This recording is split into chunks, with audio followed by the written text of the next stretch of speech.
Friends, चाचा का bioscope welcomes you. दोस्तों, ओरछा के अंदर हमने गाइड हेमंत गोस्वामी जी से खूबसूरत जानकारी ली और ओरछा के इतिहास के बारे में जाना। राजा राम मंदिर में दिए जाने वाले गार्ड ऑफ ऑनर, राजा महल और साथ ही जहांगीर महल के बारे में विस्तृत जानकारी ली। और अब हम पहुंचे हैं लक्ष्मी मंदिर। लक्ष्मी मंदिर के बारे में जानकारी लेते हैं। फ्रेंड्स, अगर आप चैनल पर नए हैं तो प्लीज सब्सक्राइब, लाइक, शेयर चाचा का बायोस्कोप और साथ ही लगे बेल आइकन के बटन को प्रेस करना नहीं भूलिएगा। बने रहिए अंत तक। और फ्रेंड्स, आगे के एपिसोड्स में आपको बहुत कुछ ओरछा के बारे में जानने को मिलेगा। आप सभी को बहुत बहुत नमस्कार। राम राम। राम जी के मंदिर के बाद अब ओरछा का दूसरा प्रसिद्ध फेमस मंदिर पे आप लोग आ गए हैं। ये लक्ष्मी नारायण मंदिर लक्ष्मी मंदिर के नाम से फेमस है। लक्ष्मी मंदिर की जो स्थापना है वो ओरछा के राजा बीर सिंह बुंदेला ने करवाई थी। ये वही राजा हैं जिन्हें जहांगीर के लिए एक रात वाला महल बनवाया था। और लक्ष्मी जो हैं बताने वाली बात नहीं है, धन की देवी, वैभव की देवी हैं। तो बुंदेलाओं को भी धन और वैभव की ज़रूरत पड़ती थी और सबको पड़ती है। तो बुंदेला राजा बीर सिंह ने एक बहुत बड़ा, ये एक आर्किटेक्चरल वंडर इसको आप बोल सकते हैं, बनवाया। क्योंकि ये देखने में बाहर किले जैसा लगता है, दूर से मंदिर जैसा लगता है और इसका आर्किटेक्चर भी काफ़ी अनोखा है। देखिए, हर देवता और हर भगवान के कोई ना कोई व्हीकल होता है। गणेश जी चूहे पे बैठते हैं, मूषक पे, शिव जी नंदी पे बैठते हैं। ऐसे ही बताया गया है कि लक्ष्मी जी जो हैं उनका वाहन उल्लू होता है। तो दूर से देखने में ये लगता है, जैसे अपन खड़े हैं सर जो फ्रंट पे, आप देखेंगे ये सामने जो बिल्कुल इसका मेन एंट्रेंस है, ये उल्लू का एक फेस है, चेहरा है। देखिए वो जीभ निकल रही है ऊपर, और ये जो साइड्स हैं ये विंग्स हैं उल्लू के आकार की। तो ये ऊपर से देखने में हेलीकॉप्टर व्यू अगर इसका लेते हैं तो लगता है कि उल्लू जैसा कोई जानवर बैठा है। और जब अंदर जाएंगे तो इसका जो गर्भगृह है वो ट्रायंगुलर है और श्री यंत्र के शेप में है। लक्ष्मी श्री कहलाती हैं। और लक्ष्मी जो हैं ये तंत्र से भी सिद्ध करी जा सकती हैं। दिवाली पे विशेष पूजा लोग करते हैं लक्ष्मी की। तो और इस टेम्पल का जो आर्किटेक्चर है वो काफ़ी यूनिक है, जो मैंने आपको हल्का थोड़ा बहुत समझाया। और इस टेम्पल की जो दिशा है, जब भी कोई काम करते हैं तो दिशा का भी बहुत महत्व होता है उसमें। इस टेम्पल की जो दिशा है वो पूर्व में नहीं है, ईस्ट नहीं है। ये टेम्पल जो है ये थोड़ा सा तिरछा है, नॉर्थ ईस्ट है। नॉर्थ ईस्ट में हिंदू वास्तुशास्त्र में नॉर्थ ईस्ट को ईशान कोण कहते हैं। और कहते हैं कि जो पवित्र आत्माएं होती हैं अपने घरों में वो नॉर्थ ईस्ट डायरेक्शन से आती हैं। तो ये इसको बनाने में हर एक चीज़ का विशेष ध्यान दिया गया। 4 गैलरीज बनाई इसमें। चारों गैलरीज में ब्राह्मण बैठा करते थे और वो मंत्रोच्चार करते थे। आप सोचिए, जब चारों गैलरियों में चारों तरफ से मंत्रोच्चार हो रहा है और सेंट्रल डायटी में जब वो मंत्रों का पावर एक्टिवेशन होता है उसका, तो कितना एक एटमॉस्फेयर क्रिएट होता होगा। तो उसी हिसाब से ये टेम्पल को डिज़ाइन किया गया। मूर्ति थी, आज से करीब 40 साल पहले मूर्ति चोरी हो गई। ओरछा छोटा सा गांव था। तो फिर यहाँ के अथॉरिटी ने डिसाइड किया कि ओरछा के जितने भी छोटे छोटे बड़े बड़े मंदिर हैं उन सबकी मूर्तियाँ उठा के एक मंदिर, एक कॉम्प्लेक्स में रख दी जाए। राम राजा मंदिर जो है उसमें राम जी की जो मूर्ति आपने देखी, उसके अलावा भी और भी छोटे छोटे बड़े बड़े मंदिर हैं। वो बेसिकली सारे शिफ्टेड स्टेच्यूज़ हैं जो कई मंदिरों से शिफ्ट करके वहाँ रखी गई। और एक अच्छा आइडिया भी था कि चोरी से बचाव रखे, उसका रख रखाव हो सके। तो अभी ये मंदिर हम लोग तो गांव के लोग भाव के रूप में पूछते हैं कि माता अभी भी यहाँ है। और वैसे ये आर्कियोलॉजिकल स्टेट, आर्कियोलॉजिकल प्रीमाइसेस में आता है। इसके लिए टिकट लगता है जो अपन ले चुके हैं। और जो टिकट जो है फिर उससे आप इनकी गैलरीज देख सकते हैं। गैलरीज में बहुत शानदार पेंटिंग्स बनी हैं। और ये पेंटिंग्स जो बनी हैं ये हुई हैं 1783 में राजा पृथ्वी सिंह ने इसको करवाई थी। एक्चुअली जो राजा पृथ्वी सिंह थे वो कहने का मतलब ऑफिशियली ओरछा के आखिरी राजा थे। उसके बाद बुंदेला जो थे रॉयल फैमिली, वो यहाँ से साउथ तरफ 80 किलोमीटर टीकमगढ़ चले गए। तो पृथ्वी सिंह जब जाने लगे यहाँ से तो उन्हें लगा कि एक ऐसा डिपिक्शन किया जाए कि जिसमें 16वीं और 17वीं शताब्दी में बुंदेलखंड में क्या क्या एक्टिविटीज़ हुई वो डिपिक्ट करी जाए। तो यहाँ पे पेंटिंग्स हैं गैलरीज में बहुत शानदार, और वो उनको मैं पेंटिंग्स नहीं कहूँगा, उनको मैं एक म्यूज़ियम कहूँगा, क्योंकि उसमें हर तरह की पेंटिंग्स हैं। जैसे कोई राजा धार्मिक थे तो धार्मिक पेंटिंग है, कोई somebody was fan of hunting तो हंटिंग की पेंटिंग है, कारपेट की है, लोकल लाइफ है, लोग कैसे फिट रहते थे, क्या एक्सरसाइज, ट्रेडिंग क्या हुई। इवन 1780 और 90 तक यहाँ ब्रिटिश भी आ गए। तो आप आश्चर्य करेंगे कि इसमें जो है ब्रिटिशर्स की भी पेंटिंग है, अंग्रेज अफसरों की भी पेंटिंग है। तो ये काफ़ी यूनिक है। आइए अपन अब चलते हैं इसके अंदर और आपको दिखाते हैं। एक लेवल तक आप शूज़ पहन सकते हैं, उसके बाद जब आप गर्भगृह की तरफ जाएंगे तो वहाँ शूज़ अलाउड नहीं हैं। देखिए, जो आपने पेंटिंग्स देखी थी राजा महल में उधर, वो पेंटिंग्स थी फ्रेस्को पेंटिंग्स जो गीले प्लास्टर पे ऊपर करी गई। सर 1783 तक आते आते Bundeli painting of school was more develop, more advance. तो एक और पेंटिंग बनाने की तकनीक इन लोगों के पास आ गई। उस पेंटिंग को कहते हैं sgraffito. Sgraffito Italian way of making painting. Sgraffito में क्या करते हैं ये लोग कि प्लास्टर बनाते हैं सबसे पहले। जैसे कि ये देखिए, ये प्लेन प्लास्टर बनाया, इसको सुखाया, और फिर जो है निडल और सुई और कोई भी जो उनके शार्प इंस्ट्रूमेंट होते थे उसके सहारे से ये स्क्रैच करते थे। स्क्रेफीतो। तो ये जो स्टाइल है, this style of painting is called स्क्रेफीतो।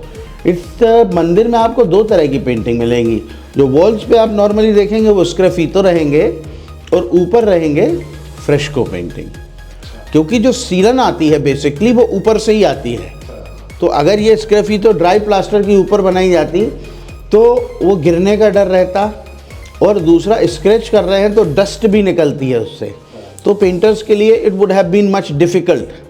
तो ये सारी पेंटिंग्स जो आप देखेंगे ये स्क्रेफीतो स्टाइल ऑफ पेंटिंग है। जैसे कि ये आईना पेंटिंग कहलाती है कि रानी कैसे अपने बालों को संवार रही हैं और उनकी जो अटेंडर हैं वो उनको शीशा मिरर दिखा रहे हैं। निकलता नहीं है। जी मैडम, ये स्क्रैच करके ये पेंटिंग्स जो है बनाई जाती थी। This is what they call sgraffito style of painting. आइए अब इसके और अंदर चलते हैं।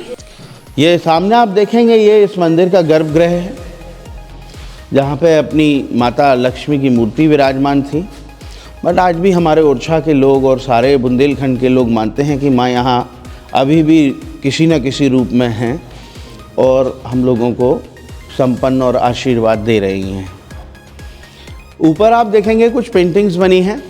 ये देखिए, जैसे कि ये जैसे कि आप देखेंगे ये कृष्ण भगवान की पेंटिंग है। गोपियों के साथ कृष्ण भगवान खड़े हुए हैं। इधर आप देखिए कृष्ण भगवान हैं जो कि राधा के साथ बैठे हुए हैं। ऊपर ये विष्णु भगवान की बहुत सात्विक जैसे पेंटिंग बनी हुई है, जो विष्णु का जो रूप होता है अवतार के पहले। इधर आप देखेंगे लक्ष्मी जी बैठी हैं और कुछ भगवान जो हैं उनकी अर्चना में लगे हुए हैं। गणेश जी भी यहाँ खड़े हुए हैं। देखिए, लक्ष्मी गणेश जो होते हैं उनका जोड़ा होता है। यहाँ पे ये पेंटिंग थोड़ी सी फेडेड हो गई है। ये बेसिकली पंचमुखी शिव जी की पेंटिंग है जो फेड हो गई है थोड़ी सी, और भैरव जी खड़े हैं। भैरव जी का वाहन होता है एक कुत्ता, डॉग। तो ये भैरव जी की पेंटिंग हो गई। यहाँ पे राम जी, राम, सीता, हनुमान जी, लक्ष्मण जी। तो ये पेंटिंग काफ़ी सुंदर है। देखिए कृष्ण भगवान का कितना सुंदर डिपिक्शन यहाँ बताया है। कृष्ण जी जो गौ पालन करते थे, देखिए गाय का दूध कृष्ण जी निकाल रहे हैं। तो ये बहुत अच्छा डिपिक्शन है। मैं आपको बताऊं, ये एक पूरा एक म्यूज़ियम है जो मैं आपको अब दिखाने जा रहा हूँ आगे, जो 17वीं और 16वीं शताब्दी में क्या क्या यहाँ हुआ, that I am going to show you. पहलवान हैं दोनों, रेसलिंग चल रही है। पहलवानों के जो इष्ट देव होते हैं वो हनुमान जी होते हैं। तो देखिए ये हनुमान जी का ये पहने हुए हैं, आर्मलेट पहने हुए हैं, bracelet. This is how they used to keep themselves fit. ये एक्सरसाइज के लिए ये जो डिवाइसेस उनकी होती थी वो हैं। तो पूरा मुगदर जिसको कहते थे, जी जी। ये गैलरी जो है, ये गैलरी बहुत यूनिक गैलरी है। ये रामायण के लिए फेमस है बेसिकली। ये आप देखिए यहाँ पे ऊपर ये पेंटिंग बनी है राम जी की। राम जी रथ में बैठे हैं अपने भाई लक्ष्मण जी के साथ, हनुमान जी आर्मी को लीड कर रहे हैं। अब ये आप देखिए, ये बेसिकली फाइटिंग का सीन है राम और रावण के बीच में। यहाँ आप देखेंगे ये एक घोड़े के सिर के जस्ट आगे एक बानर है जो पत्थर लिए हुए हैं। ये बेसिकली राम सेतु का निर्माण हो रहा है। ये नल और नील है जो राम सेतु बना रहे हैं। और ये छोटे से रामेश्वरम भगवान भी यहाँ डिपिक्ट हैं। देखिए कितनी इंट्रिकेसी और कितनी डिटेल इन पेंटिंग्स में आपको देखने को मिलेगी। अब इस साइड चलते हैं, थोड़ा रावण की सेना में शामिल होते हैं। तो ये देखिए रावण जो बैठा है एक रथ पे बैठे हैं, और रावण जो है इनके सिर देखिए, एक ये ऊपर वाला सिर देखिए, ये सिर गधे का है। देखा आपको? कौन सा? ये ऊपर, ये गधे का सिर है। मतलब ये यहाँ पे पेंटर का जो इमेजिनेशन है वो रावण का मद दिखाना चाहता है। गधा जो है मद का रिप्रेजेंटेशन। जब एक इंसान मद में होता है तो वो एक गधे के जैसे बिहेव करता है। ये देखिए ये कॉलोनियल पेंटिंग्स आपको देखने को मिलेंगी यहाँ सर। इनकी जो भौं की जो इनकी डिज़ाइन है, ये कॉलोनियल पेंटिंग्स हैं। मैं और भी आगे आपको दिखाऊंगा। ये must have been the Britishers over here. आगे थोड़ा सा आएंगे तो आप देखेंगे कि ये एक ऋषि खड़े हैं नदी में। बेसिकली ये नदी का एक सीन यहाँ पे डिपिक्ट है। जब भी कोई ऋषि मुनि होते हैं तो सुबह ये एक एक्सरसाइज होती है। एक पैर के बल नदी में खड़ा होना पड़ता है बहते पानी में, just to straighten their spinal cord. जैसे क्योंकि इन लोगों को बैठना पड़ता था मेडिटेशन के लिए घंटों, तो स्पाइनल कॉर्ड की एक्सरसाइज ये हुआ करती थी। यहाँ आप आएंगे तो ये उस ज़माने में जो डोर और विंडोज़ की डिज़ाइन होती थी वो इस तरह की होती थी। और ये बेसिकली मेटल है, ये ब्रास वर्क को रिप्रेजेंट करता है। यहाँ पे जो पेंटिंग हुई है वो टीक वुड, यहाँ पे जो सागौन का काम होता है उस पे मेटल का काम करके ये चढ़ाए जाते थे उनकी कोटिंग। आज भी यहाँ पे टीकमगढ़ जो स्थान है यहाँ से 100 किलोमीटर दूर, बहुत शानदार ब्रास और कॉपर का काम होता है लकड़ी पे। बहुत शानदार गेट बनते हैं, ऑर्डर पे बनते हैं। हालांकि जब से अपनी भारत सरकार ने फ़्लाइट में ये लगेज का जो वो किया है, तब से ये काम थोड़ा सा, ये जो व्यापारी हैं ये बेचारे मंदी के दौर से गुजर रहे हैं। उससे मैडम अब जैसे फ़्लाइट में आप जाएंगे तो 22 किलो, 24 किलो, 25 किलो ये सब होता है लफड़ा। अब यहाँ मैंने देखा है आज से करीब 10 और 15 साल पहले जो फॉरेनर्स आता था, जो टूरिस्ट यहाँ आते थे, वो बड़ी बड़ी मूर्तियाँ लेके जाते थे 20-20, 30-30 किलो की, because there was no luggage limitation. अब एक व्यापारी जो मूर्तियों का व्यापार करते थे, जो मूर्तियाँ बनाते थे, उनको अब क्लाइंट तो खरीदेगा नहीं, क्योंकि कोई मूर्ति 30 किलो की है और आपको डोमेस्टिक 4 फ्लाइटें तय करनी हैं। तो ये धीरे धीरे कम होता गया। आपके माध्यम से मेरा निवेदन है भारत सरकार से कि डोमेस्टिक फ़्लाइट में कम से कम लगेज का लिमिटेशन ना रखा जाए, क्योंकि जो लोकल के जो छोटे छोटे आर्टिजन्स हैं वो ख़त्म हो रहे हैं, आर्टिस्ट जो हैं वो ख़त्म हो रहे हैं। क्योंकि जहाँ जो व्यापार है, कुछ बजनी व्यापार भी होता है और बजनी आर्टिस्ट भी होते हैं, तो यहाँ बहुत बड़ी इंडस्ट्री थी। मैंने देखा आज से करीब 15 साल पहले यहाँ ओरछा में लोकल लोग बनाने लगे थे ये सब आर्टिफैक्ट्स, क्योंकि ये काफ़ी बिकते थे। बट उस ज़माने में ये राजाओं की विंडोज़ और निशेस वगैरह हुआ करती थी। आइए थोड़ा सा आगे चलते हैं। यहाँ से आप देखेंगे ये तो पूरा मंदिर का ये स्ट्रक्चर आपको समझ में आ जाएगा। ये इसका गर्भगृह है, पूरा देखिए गर्भगृह है ऊपर तक, और ये ट्रायंगुलर शेप में है। यहाँ से जाएंगे तो ऐसा, उधर से सामने, and then other side also. तो ट्रायंगुलर शेप में ये गर्भगृह श्री यंत्र के आकार का इन लोगों ने ये बनाया है। और ये even the courtyards were also decorated. Courtyards में भी देखिए बहुत शानदार पेंटिंग्स बनी हुई हैं। ये राजा की पेंटिंग है, ये कृष्ण भगवान, हनुमान जी, ये राजा, कोई राजा बैठे हैं हुक्का पी रहे हैं। Decorative style of painting, floral pattern. Tiger यहाँ काफ़ी रहे हैं। देखिए जो मैंने टाइगर का आपको बताया था, ये देखिए ये टाइगर की फ्रीज बनी थी पूरी। देखिए पूरा टाइगर के फ्रीज। और टाइगर की जो अधिशास्त्री देवी होती हैं माँ दुर्गा होती हैं, तो ये देखिए दुर्गा माँ भी बनी है बीच में, बिल्कुल सेंटर में। आप बिल्कुल ध्यान दीजिए, इंट्रिकेसी देखिए, बीच में उसने पेंटर ने दुर्गा माँ को बनाया जी, बिल्कुल सेंटर लिया है। और ये फ्लोरल पैटर्न देखिए कितने शानदार फ्लोरल डिजाइन बने हैं, and they are all different, there is no identity in it. देखिए हर रंगोली की डिजाइन अलग लगेगी मैडम आपको। देखिए हाथ से बने सर जी, स्क्रैफितो स्टाइल है ये पूरा। ये जो गैलरी है सर, ये गैलरी कारपेट डिज़ाइन के लिए भी फेमस है, और भी इसमें कुछ अनोखी पेंटिंग्स बनी हुई हैं। कारपेट बेसिकली 3 तरह की यहाँ बनी हैं, आपको देखने को मिलेंगी। हिंदू कारपेट्स में लिविंग फिगर्स का डोमिनेंस होता है। The other is Islamic carpet which has no living figure, and the Persian carpet is a sort of mixture of living and non living. जैसे कि आप ऊपर देखेंगे, ये जो कारपेट डिज़ाइन बनी है ये लिविंग फिगर्स है, तो ये हिंदू कारपेट डिज़ाइन हो गई।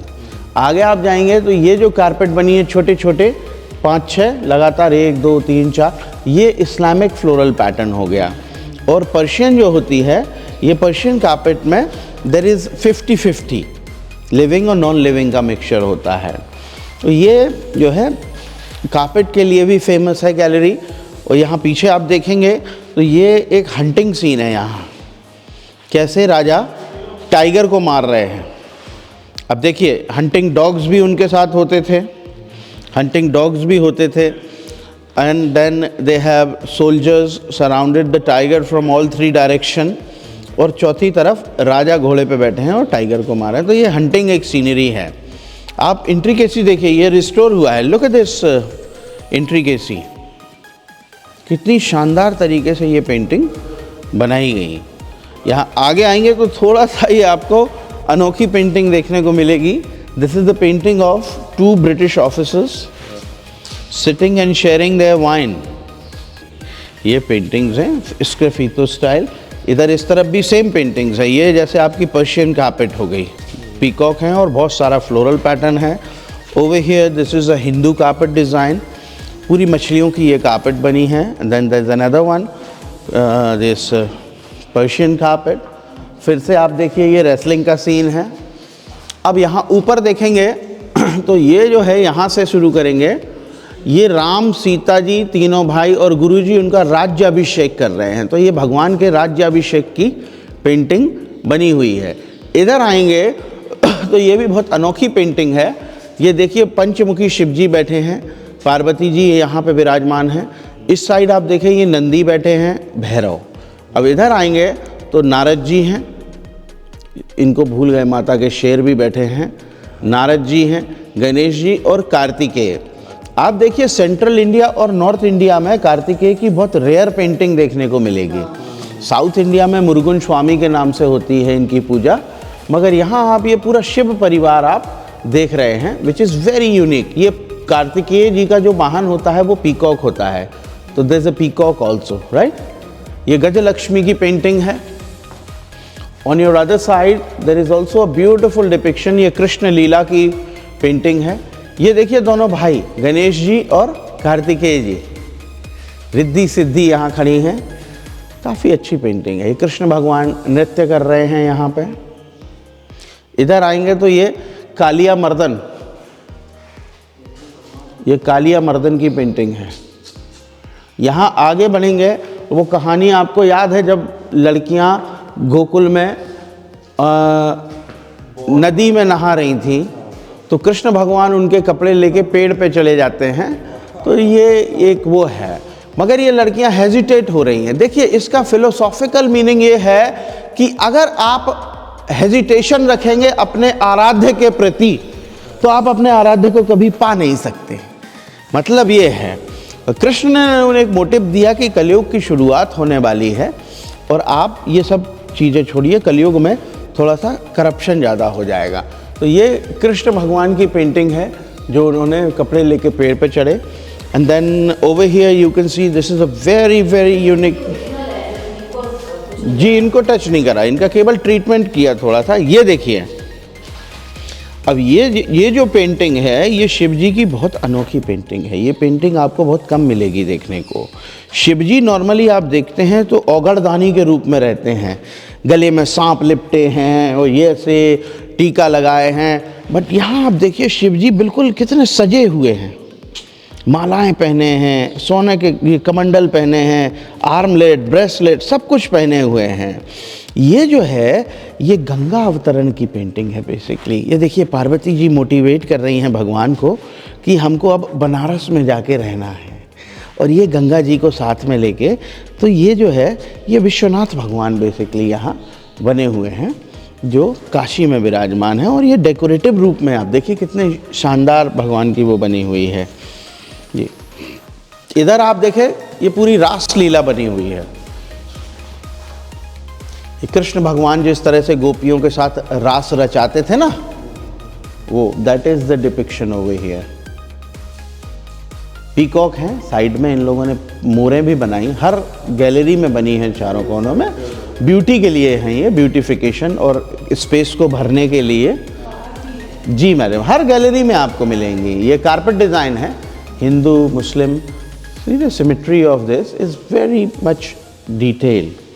आइए अब थोड़ा सा दूसरी ये मैडम राजा और रानी बैठे हैं और अपने फ्री समय में कैसे वो आराम से अपने बैठा करते थे।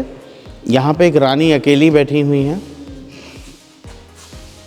ये लाइफ स्टाइल है, राजा कैसे रहते थे। अभी मैं बताऊंगा आगे राजा कैसे सोते थे, सोने के पहले क्या करते। अपन 3 नंबर गैलरी में आ गए हैं और इस गैलरी में शुरुआत लक्ष्मी जी से ही करते हैं। ये देखिए गजलक्ष्मी की बहुत ही शानदार पेंटिंग यहाँ बनी हुई है। पद्म लक्ष्मी, गजलक्ष्मी हाथी पे विराजमान रहती हैं, हाथी इनका वो रहता है वाहन यहाँ पे, और पीकॉक साइड में है। अब मैं आपको बता रहा था कि ये एक म्यूज़ियम है। बुंदेला रूलर्स जो थे वो टैक्सेशन के लिए आगरा भी जाते थे टैक्स देने के लिए, और यहाँ पे एक डिपिक्शन इन लोगों ने किया है बहुत शानदार फतेहपुर सीकरी के पंचमहल का। ये देखिए मैडम, ये अकबर बादशाह बैठे हैं enjoying the dance programme. Akbar के 9 रत्न थे, तो ये 9 मंत्री यहाँ बैठे हैं। 1 2 3 4 5 6 7 8 9, ये 9 लोग बैठे हैं और 10वां बंदा केवल खड़ा है, who can be consider as an attender. और ये 9 रत्न बैठे हैं। अकबर हैड 3 वाइफ, तो तीनों पत्नियां उनकी ऊपर बैठी हैं। तो ये फतेहपुर सीकरी का डिपिक्शन है, लोगों को बताने के लिए कि फतेहपुर सीकरी में कैसे अरेंजमेंट रहता था। इसके जस्ट नीचे आप देखिए ये पेंटिंग है एक राजा की। मैंने बताया ना सोने के पहले राजा क्या नशा करते थे। तो ये देखिए ये हुक्का पी रहे हैं हमारे राजा साहब। पानी भी रखा है, खड़ाऊँ भी रखी हैं। तो ये उनकी इस तरह से, ये बुंदेला रूलर्स का आप देखिए ऐसे एक बुंदेला, ये टिपिकल बुंदेला यंग सोल्जर का डिपिक्शन है, कैसे एक यंग सोल्जर बुंदेलाओं के दिखते थे। ये भी एक सोल्जर यहाँ बने हुए हैं। ये काफ़ी बड़ी और बहादुर आर्मी रही। अनफॉर्चुनेटली ये देखिए ये एक प्रोसेशन का सीन है in which the king is going in a procession. झंडे वाले हैं, सैनिक हैं, और ये एक महिला बनी है जो स्वागत के लिए खड़ी हुई है, राजा के स्वागत के लिए। अभी इधर आप देखेंगे ये एंटरटेनमेंट है, कैसे सैनिकों का एंटरटेनमेंट होता था और कैसे वो अपने स्किल शार्प करते थे। जैसे ये देखिए एक टाइगर हंटिंग का सीन है यहाँ पे, ये शीप फाइटिंग है, शीप फाइटिंग हो रही है बुल, और यहाँ ऊपर देखिए ये बुल फाइटिंग का सीन है। अब इधर आप देखिए ये सोल्जर है, ये कबूतर उड़ रहे हैं आसपास, ये अपनी तलवारबाजी के स्किल को डेवलप कर रहा है। ये देखिए स्किल डेवलपमेंट ट्रेनिंग है ये जी। और यहाँ आप देखेंगे तो ये एक चिड़िया है जो मैंने आपको शायद राजा महल में भी दिखाई थी।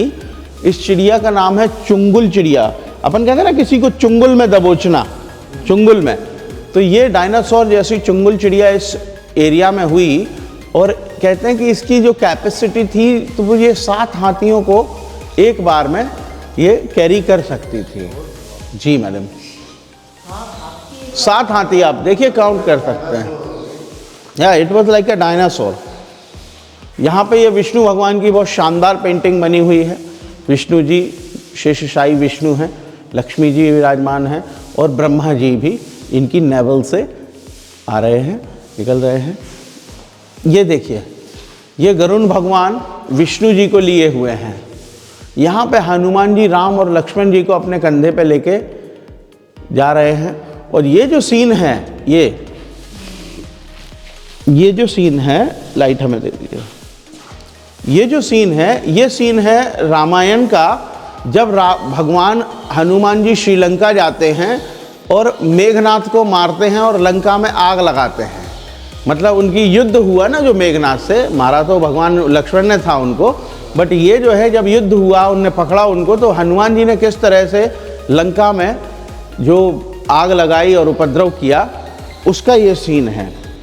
अब ये कहानी मैं आपको जो बता रहा हूँ, ये बहुत कम लोगों को ये कहानी पता है। ये देखिए, ये हनुमान जी हैं जो बैठ गए, इनके हाथ में ये अभी भी हिमालय पर्वत और संजीवनी बूटी है। रामायण में इस कैरेक्टर का, इस कहानी का आता है एक डिटेल कि ये जो थे, जब भगवान संजीवनी लेके लौट रहे थे तो भरत जो हैं अयोध्या में, अपनी अयोध्या में घूम रहे थे छत पे, तो वो देखते हैं कि ये कौन निकल रहा है। तो जो भरत जी जो हैं वो हनुमान जी को एक तीर मारते हैं, तो हनुमान जी मूर्छित होके गिर जाते हैं।